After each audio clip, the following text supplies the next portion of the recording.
Hi friends, నేనైతే caramel pudding చేశాను అనమాట. టేస్ట్ అయితే సూపర్ వచ్చింది. మీరు కానీ ట్రై చేయొచ్చు. ఏం సింపులే, లేకుంటే మెజర్మెంట్స్ అన్నీ కరెక్ట్గా ఉంటే చేసుకోవచ్చు. నేనైతే 4 పీసెస్ బ్రెడ్ తీసుకున్నాను. రెడ్గా ఉంటుంది కదా అంచులవి, అవి తీసేయాలన్నమాట, లేకుంటే కలర్ చేంజ్ అయిపోతుంది. ఇవైతే వైట్గా వస్తుంది అనమాట.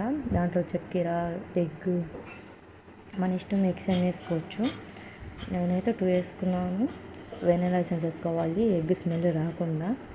తర్వాత మిక్సీ వేసేసి పక్కన పెట్టేయాలి. దాని తర్వాత చక్కెర ప్యాన్లో వేసుకొని కొంచెం కొంచెం వాటర్ వేసుకొని కరిగించుకోవాలన్నమాట. రెడ్ కలర్లో రావాలి. ఆ తర్వాత కొంచెం వాటర్ పోసుకుంటూ బాగా మరీ గట్టిగా కాకుండా మరీ నీళ్ళగా లేకుండా మీడియంలో ఉండేటట్టు చూసుకోవాలి. దాని తర్వాత లాస్ట్లో చక్కెర కింద వేసేసుకొని పైన అవి మిక్సీ వేసుకున్నాం కదా అది వేసేసి ఇడ్లీ ఉడికించినట్టు నీళ్ళు వేసేసి పెట్టి ఉడికించాలన్నమాట.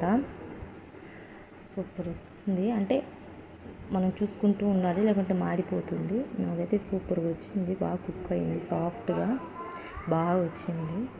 అంటే చక్కెర మనం తినే అంతా చూసుకొని వేసుకోవాలి. మరీ స్వీట్గా లేకుండా తక్కువగా లేకుండా ఒకేలా ఉండేటట్టు.